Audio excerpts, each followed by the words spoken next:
I'm Jamie O'Kane, CPA, Small Business Advanced Tax Planning and Compliance Extraordinaire, and this is the Abundant Beans Podcast, the podcast that takes my love for learning what makes people tick while digging into the good, bad, and ugly of small business ownership. We strive to give you the insight that only those in the trenches of being and working with entrepreneurs can provide. Today I'd like to welcome to the podcast Brad Patton. Hello. Hello. Hello. Brad is the founder and CEO of Veterinary System Services, all the S's, a company dedicated to helping veterinary medicine rise to the next level. He's a self-professed systems geek, me too, with a bachelor's in business management from, you went to Metro. I did. In Denver. I did. Welcome. Thank you. Thanks for coming. Thanks for having me. I find your business fascinating, so I have so many questions for you. But first, what was your first job? I was a lifeguard. Yep. 14. That's teaching awesome. Swimming. Yep. What pool? You're a native, Heartwood right? Athletic Club. Okay. Yep. I'm a native. Yes. Aurora, Colorado. Yeah, that's right. Chambers and ILF. I don't know if it's there anymore, but I don't know if it is either. yeah. I don't think that's I've ever been to where. Yeah, I was a big time swimmer, and that was the first job that I was able to make good money at, and did that for many years. Sounds like a good deal. They're always so tan. So your background is in inventory management for a very large practice. Yes. Here in the Denver area. Can you tell us about that position? Well, I also want to preface, I was the inventory manager at a very large liquor store before that, so it kind of just transitioned right on over. I went to Metro thinking I wanted to own a liquor store, and so I went for business management, entrepreneurship, and did a lot of studies in inventory. And then I got a job at that liquor store, and I think it was less than 3 weeks I had realized that I had made a huge mistake. Good thing that translated to other things, right? Exactly. And so I was able to make my way back to veterinary med after that. So, and then yes, a decade as an inventory manager for specialty emergency referral, 3 locations, 40 plus doctors. Wow. And then I helped within that develop a buying group for among 12, 13 different hospitals. And so I've seen the gambit as far as the inventory part is concerned. So what's a buying group then? Explain that to us. So there are several out there currently, but it's a similar concept to Sam's or Costco on a professional level, that you have a membership, and depending on how much you participate, whether you pay indirectly or it's pulled off of what you're buying as you buy it. But it's a bunch of folks getting together and trying to get best pricing for the products that they use. Okay, so supplies, drugs, all of that. Exactly. Awesome. So how did that position inform your vision for VSS? We're just going to call it Veterinary System Service.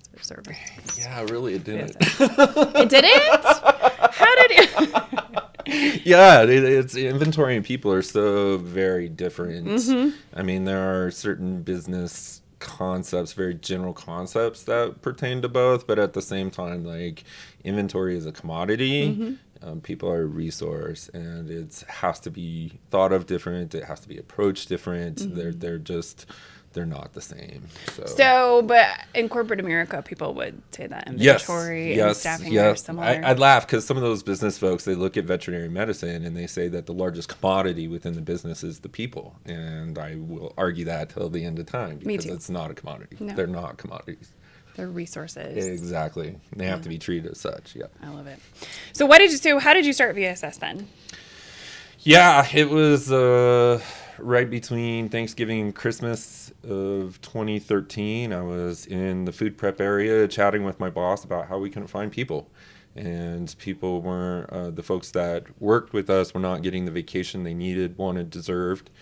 And it was like a massive problem on both sides. The head side and the tail side of the coin were both problems. And it was an aha moment. My grandmother, who's definitely an inspiration for me. She started more than a dozen companies. She sold 5 of them.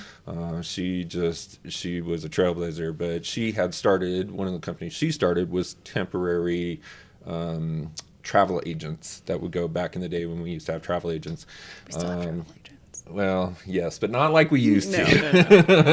But she started a company doing that, and I just applied the same concepts, and there was that eureka moment. And so I started putting things together right before Christmas. I put in my notice middle of January. I left that job in the beginning of February, incorporated BSS in March of 2014, filled our first shift in June, and yeah, it's just been gangbusters since. Yeah, So, you guys have been rolling really fast. yes. So what are some of the key services that VSS provides?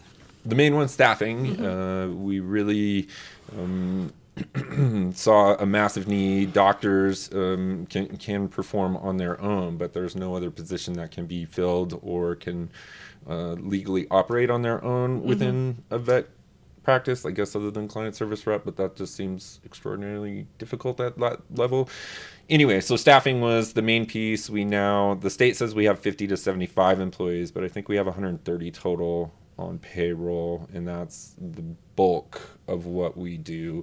We have consulting going. I have not been doing as much inventory consulting lately, but I have done that in the past with some success, and we have other levels of continuing education and consulting that we're now providing. We've done some HR consulting and career coaching and that sort of stuff that's being developed. And then we also offer bookkeeping for some of our smaller clients who can't handle that on their own, and those are the services that we have going right now, and I have another in the pipeline that I'm super excited about. We are excited about that. Yeah. We'll talk about it later. Okay. So your staffing and relief services are different than other staffing companies. Yes. So tell us like why they're different and how they're different. Well, so we had to bridge the gap between the Department of Labor and the Colorado Veterinary Practice Act. And just most folks in vet med know that it is an island unto itself. You have all the same issues that human medicine deals with, but you don't have insurance. And then you've got other elements that just make it quite different than most any other industry. And so the legalities behind who can work what positions in a practice and who's responsible for what is a little bit more complex than other areas. So for instances, nurses, because they're registered with the state, they can operate autonomously, whereas in veterinary medicine, a certified vet tech cannot.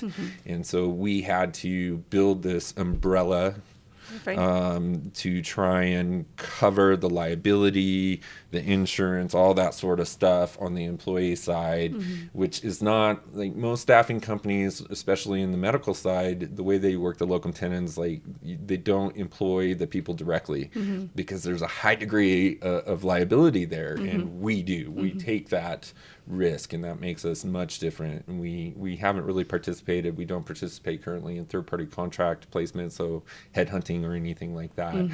We employ all the folks directly and offer incredible benefits and whatnot for the folks doing the work that really want to do this job. So I love that. So all of your staff is either part-time or full-time, and then they can just take relief shifts for whoever needs it, your clients that need it. Exactly. We have a calendar that all the clients are putting their requests up in, and then our employees make their own schedule, and they'll just go along and cherry pick the shifts that they want to take and work as they can. And we are working with a group, especially, this industry has a high suicide rate. It's got a high turnover. There's a lot of issues here. And so we're working with these folks to try and help them schedule themselves in a sustainable way.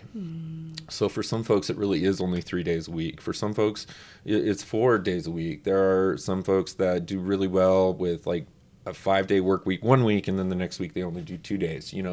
There's different ways that people can mitigate their burnout and compassion fatigue and be able to approach the industry, their job, what they're subject to in a professional, appropriate way so that they can make it sustainable. And that's part of it, is just understanding their scheduling. Part of the reason many veterinary practices have burnout people and such high turnover is because these folks are working 40, 50 hours a week in a compassion fatigue state, a burnout state. And it's not sustainable. It can't be done. So I love it. I think you just answered why you structured it that way. Yeah, it's really all about the people in that regard. Yeah, no, I love it. So what are some of the benefits to a practice of using a staffing company instead of choosing a direct hire? Well, it depends on how you utilize the service. We unfortunately have had some clients in the past they want us to do that job for them. And at that point, we're very expensive. This is not an inexpensive service. It's a very valuable service. But we are designed to basically be more cost effective than overtime. And so if somebody is going out, in the past, in the veterinary industry, to have a shift filled, if you're going to have a doctor gone for a couple of days, you have to either beg, borrow, steal to get somebody to come in and do it, or you go through a full hiring process. So an owner will put as much time and effort into getting one shift filled as they will in finding a full-time associate that they want to be with them for years. And they don't understand what that costs them, what that costs their staff, what training means, all that sort of stuff. And so we try to get clients to turn their overtime shifts into auditions through us. Even if you have an outside person coming in and applying, give them your overtime shifts and try them out. And you can utilize that person and try them out the same way you would one of our staff members. But it's at a cost that's less than overtime, and you can kind of utilize that moment for some of that introductory stuff, pseudo training, trying people out. It's just a better way to staff your practice and to find a good fit. Exactly. Right? Exactly. So something you and I have discussed too is using it to scale your practice. Yes. So say you're a brand new startup and you have enough for one doc and maybe a little extra, but Exactly. you want to utilize one more exam room 2 days a week and then 3 days a week. As you grow, it gives you the ability to scale your practice if that they're using your staff in a way that doesn't require you to hire a full-time person with benefits and all of those things. Veterinary practices are growing right now, and if a practice is doing business well, they're growing well, and that growth is difficult to plan for. And there's moments where a manager will just start scheduling people for overtime shifts because they don't have a choice, whereas this provides that choice. And you can bring somebody in, you can just schedule one day to bring in a CVT from the outside, and you get somebody who's fresh and they don't have to think about it. And so that manager, 1 week it's one shift, the next week's no shifts, but then the week after that they need 3 shifts. It's always an ever-changing game, and to just have the flexibility to add more or subtract a little bit less and have that really impact only overtime, only the ways that we burn out our staff is ultimately better for the company. You end up being more profitable in that situation. I love it. It's just like hiring a seasonal practitioner of any kind. I have a seasonal tax preparer, so we can turn it up or turn it down, right? Exactly. Because that's our agreement. But when you have people physically coming into a space and they have to be properly trained and have know how to handle everything, if you have somebody that comes from a staffing company that's already vetted, they know what they're doing, they can just walk in. It's like having traveling nurses almost, right? Exactly. We're filling the gaps where we need them, and potentially scaling our businesses on top of that. Well, and human medicine's been doing it for quite some time. There are many companies out there that do both doctors, traveling nurses, whatever level that hospital needs, and it works. It's a way to really take the pressure off of all of the staff all the way around. 5-10 years ago talking with the technician, and they would feel a cold coming on, and you could just see the guilt because they knew if they called out the next day, the whole rest of the staff was going to be the ones who eat it, who have to pay that price. But what can you do? Like, people are people. People get sick. It happens. We have exactly. Life happen. So if you have a support network now that can come in, and yeah, it's going to cost you a penny to bring somebody in on short notice. But the reality is you gain so much more by that effort than what you would have lost trying to spread that around on your staff. Yeah. So you get continuity of care, you get staff happiness, you get happy culture. I mean, it's just exponential. Exactly. And people get taken care of, and their pets get taken care of in a better way. Yep. People wait for less time. It's why bring in your staff member who's already worked a 40, 50-hour week? You're asking them to do laundry and help with a patient, and they're clearly burnt out. Or you could bring somebody who's that's fresh and ready to endear themselves to you, in many cases looking for a job, looking for a permanent home, and they come in with a different attitude. And our staff, we pride ourselves on hitting the ground running. We employ folks that are very capable. Our philosophy is we would rather miss the shift than send somebody who's not capable. And so part of the reason why we have such high client retention rate is because of the quality of folks that we're bringing in and putting in these practices. And then each of our clients gets an account manager who gets to know them. And it's that whole idea that you understand certain parts about yourself that nobody else understands about you. But there are also parts that you don't understand about yourself, but somebody from the outside does. And that's where we can really help and build success. And it's amazing how, people can flourish in the right environment and the right practices. They stress less and they grow faster. It's amazing. I love that. Yeah. And bringing in somebody fresh is just, it's an energy shift. Big a time. lot of the time. Big time. Oh, yeah. Yeah. Yeah, you can have that staff member that is tired and burnt out and doesn't want to be there and is pulling everybody down energy-wise, or you can have a fresh person who wants to be there, is excited about the shift, knows what they're doing, and has actually probably slept recently, yes, right? Exactly. So it's so important to have that really positive energy. Exactly. And that does create happiness for everybody. It does. The clients that use us very regularly have a higher morale, they have less turnover, and they end up being more profitable in the long run because of it. I love that. I love it so much. So I want to kind of shift it to inventory. I know you're not doing a ton of that right now, but what aspects of inventory can VSS help with? Well, all aspects in the sense of it's an education. A lot of folks out there, they don't understand the science behind inventory management, and being able to put it in perspectives that doctors/owners can understand. For example, what's an ounce of prevention worth? A pound of cure. Inventory management is much the same way. If you are able to focus on the preventative side and find rhythms and follow the math, then it's amazing how efficient you can run. And so it is the second largest expense behind staff for veterinary practice. That's why it's so important. On top of that, you're dealing with drugs that are incredibly expensive, have a short shelf life. There's so many facets to inventory that can have massive effects on how well a practice runs, all the way to how happy people are when they have stuff or when they don't, when they're trying to bridge a gap. So talk to us about controlled substance inventory management and veterinary services, because this is totally different, because in people medicine, we go to a pharmacy, right? Yep. But in veterinary medicine, we have techs a lot of the time doling out controlled substances. Oh, exactly. This is a huge gap. Yeah, it's a huge gap, and it's something that I think people don't understand, because I didn't until you and I talked about it. I didn't really occur to me, even though I've bought barbiturates from our vet. Sure, thanks. It didn't occur to me that there's no pharmacy.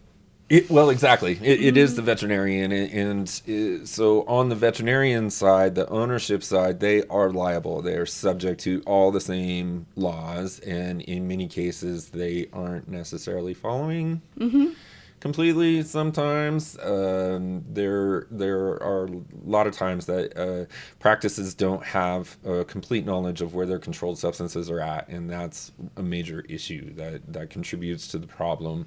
There are a lot of folks, both within the veterinary industry, coming through it, or from the outside, that have learned they can use their dog's pain to gain medication in an inappropriate way. And when I was inventory manager for the large hospital, we would catch clients who were clearly diverting drugs away from their dogs to take them themselves. And then dealing with employee theft too is another issue. In 10 years time, we had 2 different employees stealing controlled substances from us. The first time, it took me almost 4 weeks to find that person, and that really bothered me. The second person didn't even get 2 weeks in, and those are some of the things I'm very proud of. We had full control of those, and I didn't have to deal with some of the issues that other counterparts have. I had a counterpart out in California who came in one day to the sheriff's department and the DEA in her office because, unfortunately, a nurse had taken a bottle of Euthazol home the night before, and it's not just people using these things recreationally. There are so many different facets on why veterinary practice has to have absolute control over the controlled medications. And having a system in place to make sure that exactly the control is there, the quality is there. Yeah, there's all sorts of misnomers out there. I'll get in practices. Oh, I'm allowed to have a 10% variance. The DEA says, and no, that's not what the DEA says. I've interviewed them. I've studied the laws, and I promise you that is not how that's going to go down if the DEA shows up and you have issues. In veterinary medicine has been able to sneak under the radar.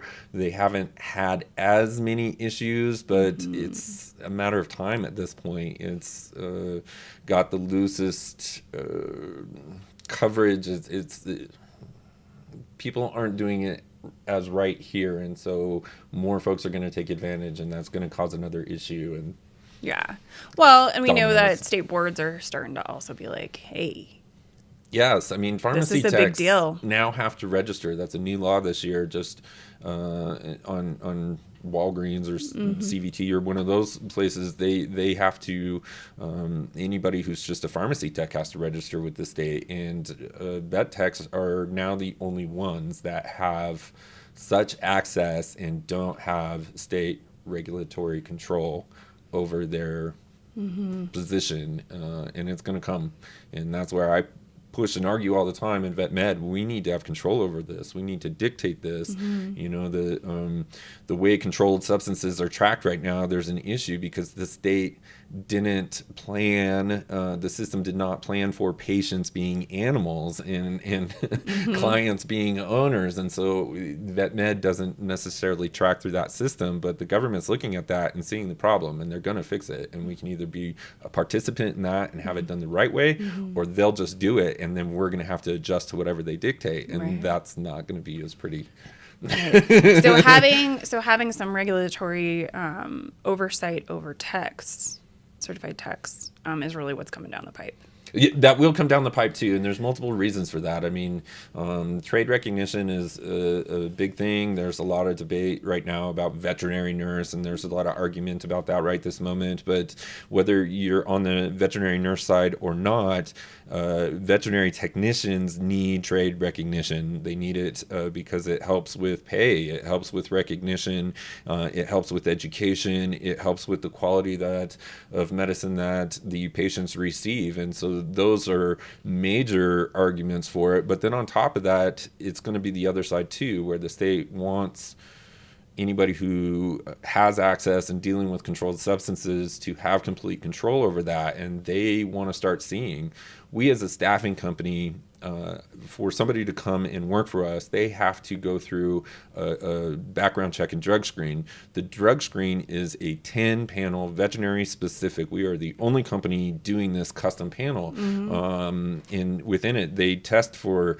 tramadol, they test for Valium, and we've had people taking drugs at one practice, and we will watch them pop up at another practice. And we can't say anything. I'm not allowed to say anything, but it is happening in the Denver metro area. There are people sneaking into practices, and they are claiming to love animals, and they are claiming to be there to work and be part of this industry, but that is not their true intention. And I encourage any veterinarian out there, if you don't have control over your drugs, you need to.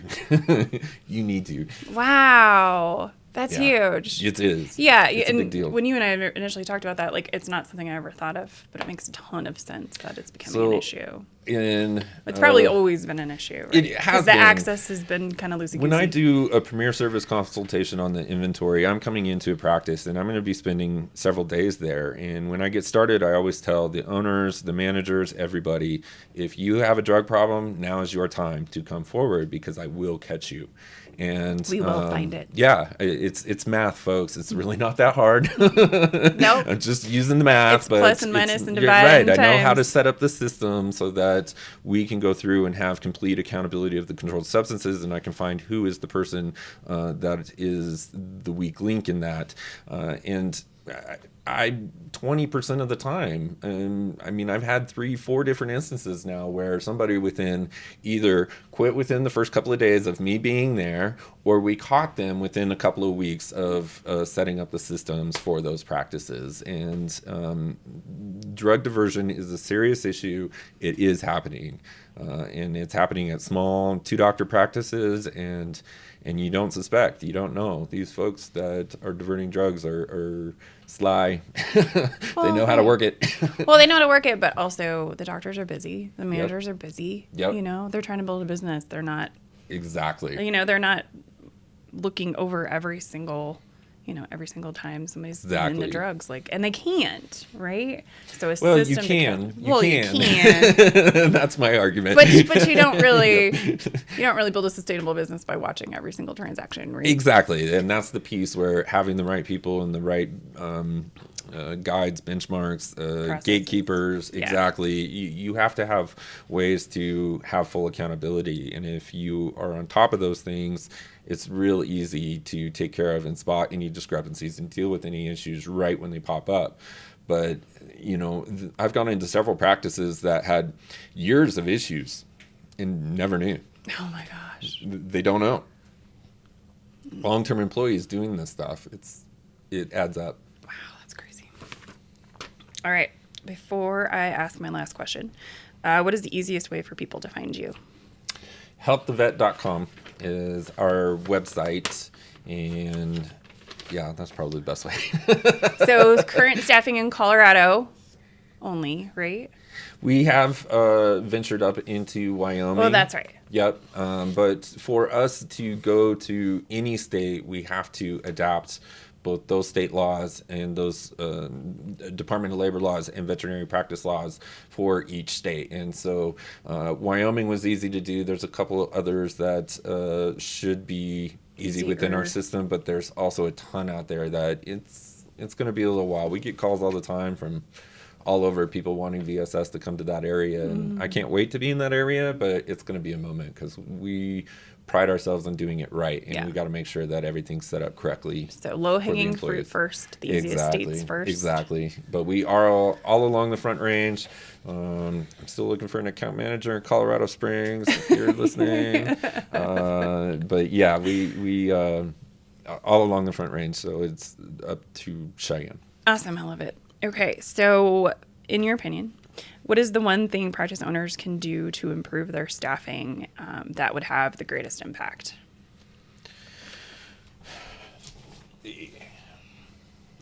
It comes down to focusing on keeping your staff rather than focusing on finding or replacing staff.